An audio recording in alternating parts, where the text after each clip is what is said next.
The first time Mia deleted a memory, she cried for an hour afterward, even though she couldn't remember what she had lost. Memory Edit had started as a therapy tool designed to help soldiers forget trauma, or allow accident victims to ease into recovery without the weight of grief. But soon, it became personal.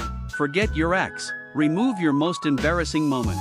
Trim the edges of sorrow until your life looks smooth and polished. Mia hadn't planned to use it. She liked her flaws, or at least she said so in public. She believed, as most of her generation once did, that scars meant strength. But one night, she found herself standing outside a clean glass building with a flickering sign that read, "You deserve peace." Inside, she was offered a chair, a cup of tea, and a choice. A memory of her mother screaming at her during a school recital, or the hospital waiting room where her father didn't wake up, or the birthday party where no one showed. They were all laid out like cards on a table, visual, emotional, tactile. The technician didn't push, just asked, "Which moment are you tired of carrying?" Mia chose the recital. The procedure was fast. No pain, only a humming sound and a light pressure behind the eyes. When she stepped out of the clinic, she couldn't understand why she felt lighter, or why her heart no longer tightened whenever she heard violins. It was subtle, invisible. She went back.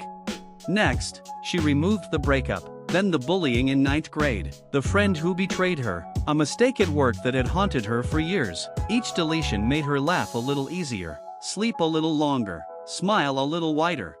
But then, things began to blur. She couldn't remember why she hadn't spoken to her sister in 4 years, or why she hated the color red. There was a man at the coffee shop who smiled at her every day, and one morning, when he asked her how she'd been, she didn't recognize him at all. "We dated for 6 months, he said with a broken laugh. She hadn't deleted him, not intentionally. Mia started keeping a journal, something old-fashioned and private, so she could track her remaining memories. She scribbled furiously every night, listing events, names, feelings, just in case. But when she flipped through the pages a week later, half of the entries didn't make sense. Some names triggered nothing, others felt like fiction. Entire months had turned to fog. It turned out memories were not individual files, easily deleted without consequence. They were threads, tangled and stitched through thousands of others. Pull one, and the fabric changed. Pull too many, and it began to fall apart. Worse still, the gaps weren't empty, they filled themselves. Her mind, desperate to keep a narrative, invented details. She remembered her childhood as peaceful, her adolescence as joyful, her mother always smiling, her father dancing in the kitchen. None of it had happened that way, but how could she be sure? One day she ran into her sister. They stood in a park filled with sunlight, but the silence between them was cold. "You really don't remember, do you?" her sister whispered. "What he did to us." Mia's heart stuttered. She wanted to know. She didn't. She asked what she had erased. "You begged me to take you to that clinic. You said you'd go mad if you had to remember what he did one more time." Mia sat down on the bench, the grass shimmering, the sky too bright. "Then maybe I was right to forget."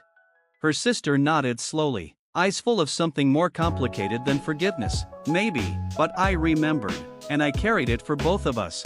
That night, Mia didn't sleep. She stared at the ceiling and wondered who she was. Was she still the same person if half of her life had been redacted? Did pain shape us, or merely weigh us down? Were the joyful memories still real if they sat atop an altered foundation?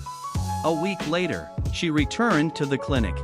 But this time, she didn't sit in the deletion room. She asked for something experimental, restoration. It wasn't guaranteed. Memories were delicate. The technician warned. Like antique photographs soaked in water, some would be torn, others blurred forever. It would hurt.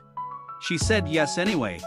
The restoration was chaos. Images, voices, sensations flooded her mind like a dam breaking. Screams, laughter, the scent of blood, the sound of a piano, the soft weight of her father's hand, the ache of betrayal, the first kiss, the last goodbye. And then, stillness. Mia emerged not healed, but whole. She would never forget again.